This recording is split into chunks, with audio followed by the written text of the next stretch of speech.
안녕하십니까. 6월 27일 토요일 말씀 묵상 함께 시작하겠습니다. 주님께서 오늘 모든 성도님들의 삶 가운데 또한 내일 주님 앞에서 나아가 드리는 예배 가운데 함께 해주시기를 간절히 기도합니다.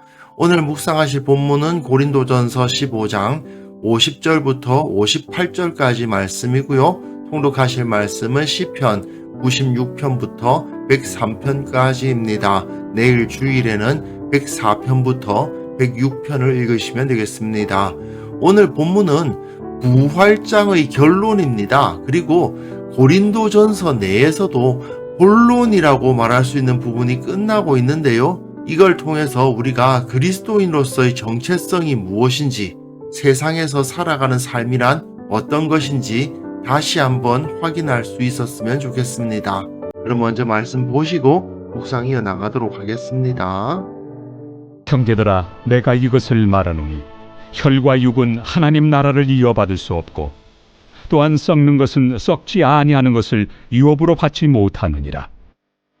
보라, 내가 너희에게 비밀을 말하노니 우리가 다 잠잘 것이 아니요 마지막 나팔에 순식간에 호련히 다 변화되리니 나팔 소리가 나매 죽은 자들이 썩지 아니할 것으로 다시 살아나고 우리도 변화되리라. 이 썩을 것이 반드시 썩지 아니할 것을 입겠고 이 죽을 것이 죽지 아니함을 입으리로다. 이 썩을 것이 썩지 아니함을 입고 이 죽을 것이 죽지 아니함을 입을 때에는 사망을 삼키고 이기리라고 기록된 말씀이 이루어지리라. 사망아, 너의 승리가 어디 있느냐? 사망아, 내가 쏘는 것이 어디 있느냐? 사망이 쏘는 것은 죄요, 죄의 권능은 율법이라. 우리 주 예수 그리스도로 말미암아 우리에게 승리를 주시는 하나님께 감사하노니 그러므로 내 사랑하는 형제들아, 견실하며 흔들리지 말고 항상 주의 일에 더욱 힘쓰는 자들이 되라. 이는 너희 수고가 주 안에서 헛되지 않은 줄 알미라. 앞에서 바울은 썩을 것과 썩지 않을 것을 대비하고 우리의 몸에는 썩을 것만 있는 게 아니라 지금 당장 관찰할 수 있는 것은 아니지만 그 안에 썩지 않을 것들이 있다. 재림 후에는 그것이 나타날 것이다. 이렇게 가르쳤습니다. 어제 본문의 내용이었죠. 조금 복잡하고 비유가 어렵습니다만은 이거를 이해하는데 가장 좋은 것은 역시 씨앗의 비유입니다. 물론 현대 생물학의 눈으로 보면 바울이 씨앗에 대해서 이야기하는 것이 잘못되었다고 생각할 수도 있겠습니다만은 이 당시 사람들의 눈으로 보았을 때 씨앗은 땅에 떨어져서 죽는 거잖아요. 썩는 거잖아요. 그리고 그 안에서 썩지 않는 싹과 줄기와 잎과 열매가 납니다. 그러나 씨앗 상태에서는 그 씨앗을 갈라봐봤자 그 썩지 않는 부분, 싹과 줄기와 잎 같은 것이 보이지 않죠.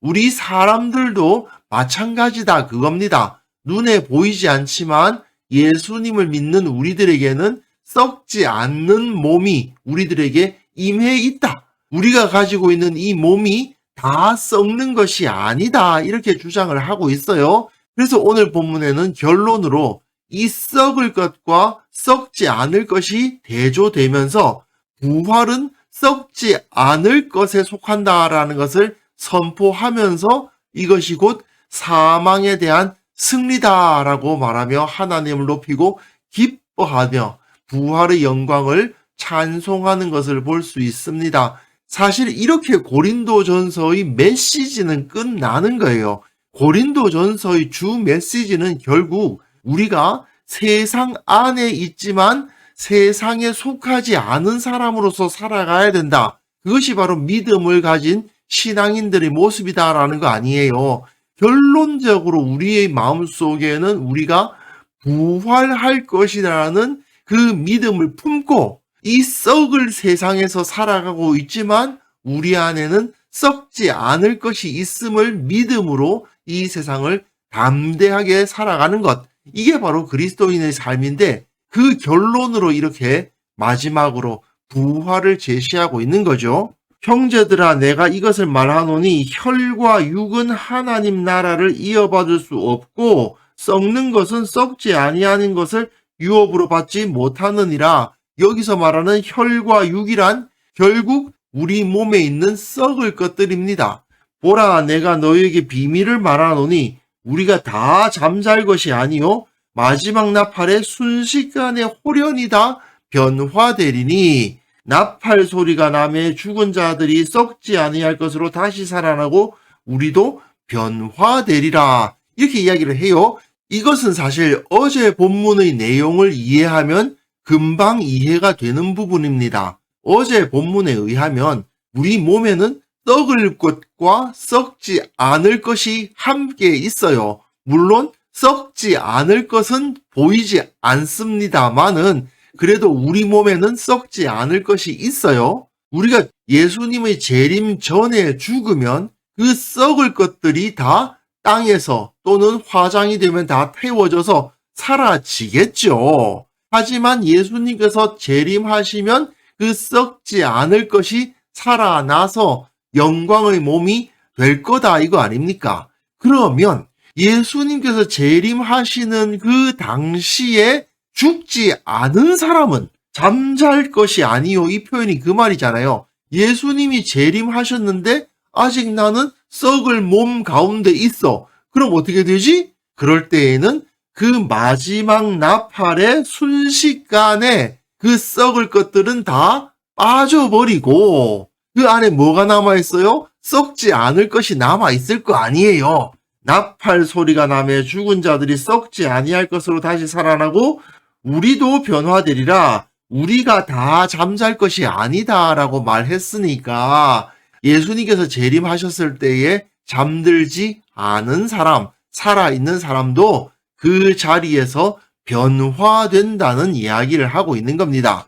결국 재림의 때에 모든 사람들이 이미 죽은 사람이나 그 당시에 살아있는 사람이나 마찬가지로 똑같이 영원한 썩지 않을 거룩하고 영광스러운 몸으로 주님 앞에서 살게 될 것이다. 이것이 복음이죠. 바울이 어떻게 이런 것을 알 수 있었을까요? 이게 바울의 상상이라고 생각하기에는 너무 독특하지 않습니까? 예수님을 직접 만난 사람으로서 이걸 배웠기 때문이라고 말할 수밖에 없는 거예요. 이후부터는 이제 바울이 우리에게 주어진 이 부활의 영광을 노래하듯이 선포하고 있는 부분입니다. 이 썩을 것이 반드시 썩지 아니할 것을 입겠고 이 죽을 것이 죽지 아니함을 입으리로다 되어 있는데, 썩을 것, 죽을 것, 일반적인 우리의 몸이죠. 썩지 아니할 것, 죽지 아니함, 예수 그리스도로 말미암아 우리에게 주어진 새로운 영광스러운 몸이죠. 땅에서 난 것, 어머니의 뱃속에서부터 받아온 것은 다 썩겠지만 하늘에서 난 것, 성령으로 거듭난 것은 영원할 것이고 죽지 않을 것이다, 이 말이죠. 이 썩을 것이 썩지 아니함을 입고 이 죽을 것이 죽지 아니함을 입을 때에는 사망을 삼키고 이기리라고 기록된 말씀이 이루어지리라. 구약 성경에 기록되어 있는 약속의 말씀이 이루어질 것을 바라보면서 하나님을 찬양하고 있는 겁니다. 사망을 삼키고 이기리라, 이 말은 이사야 25장 8절의 내용이에요. 사망을 영원히 멸하실 것이라. 이어서 바울은 호세아서의 내용을 함께 인용하면서 하나님을 찬양하고 있어요. 사망아, 너희 승리가 어디 있느냐? 사망아, 내가 쏘는 것이 어디 있느냐?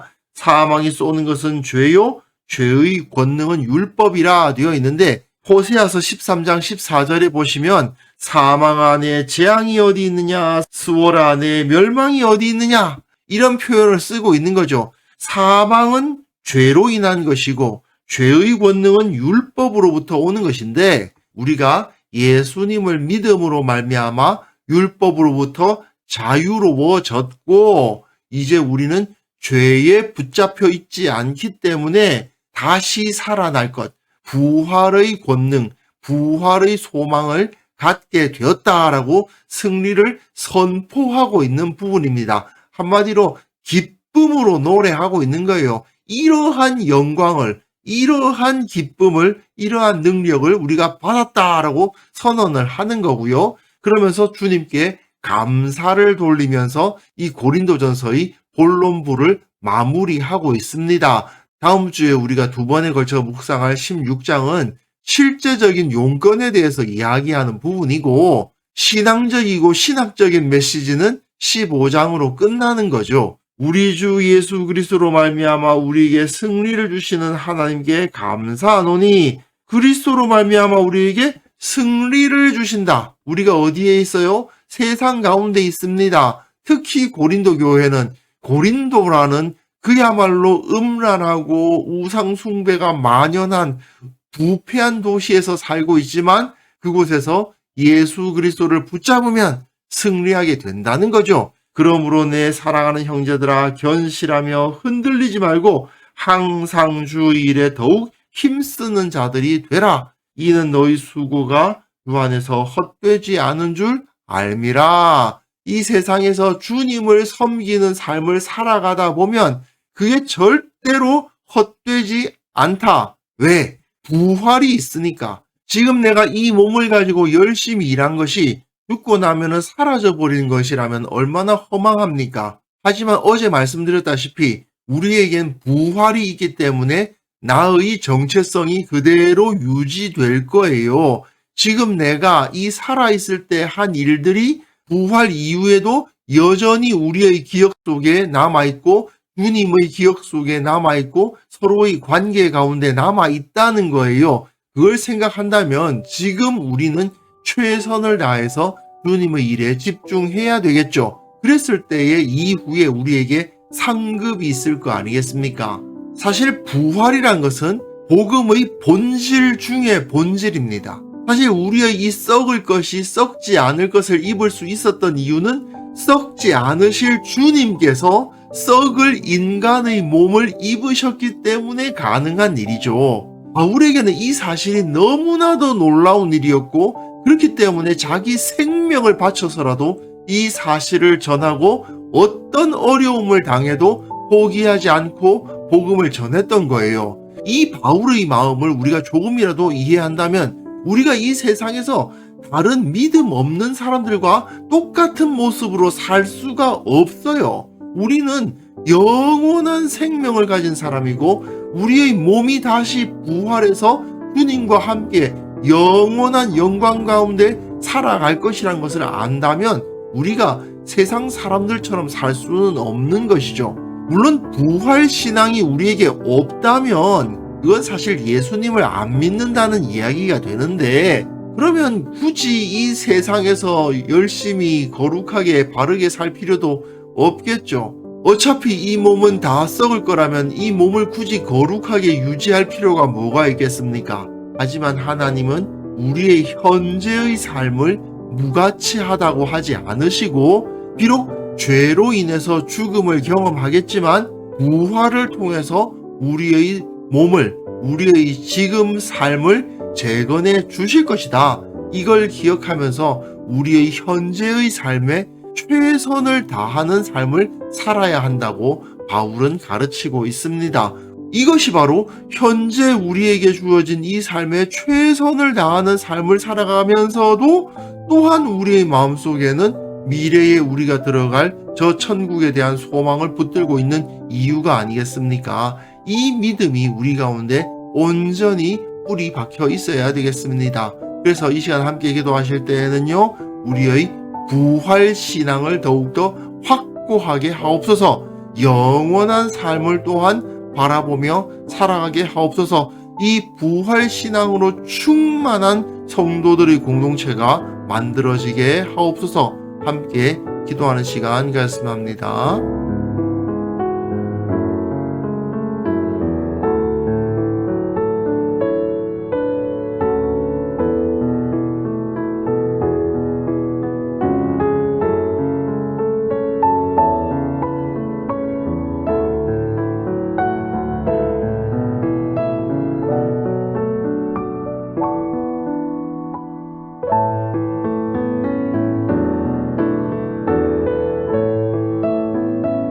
하나님 아버지, 우리의 부활 신앙을 더욱더 확고하게 하여 주시고 우리의 마음에는 영원한 하나님의 나라가 늘 자리 잡을 수 있도록 도와주옵소서. 우리 교회가 완성될 하나님의 나라를 바라보며 또한 현재 이 자리에서 주님을 온전히 섬기는 참된 부활 신앙을 가진 공동체로서 성장해 나갈 수 있도록 주께서 은혜를 베풀어 주옵소서. 주님, 특별히 원하옵기는 내일 우리의 예배를 받아 주옵소서. 모든 성도들이 그 가운데서 큰 은혜를 받게 도와주시고 무엇보다도 살아계셔서 우리 가운데 계신 주님을 느끼고 주님과 하나가 되고 또한 형제들이 모두 사랑 가운데 연합하는 귀한 시간 만들어 주옵소서. 오늘 하루도 주님께서 은혜를 충만히 허락하여 주시고 우리가 주님의 인도하심을 받아 참된 기쁨과 감사가 넘치는 귀한 하루 보낼 수 있도록 도와주옵소서. 감사드리옵고 예수님의 이름으로 기도합니다. 아멘.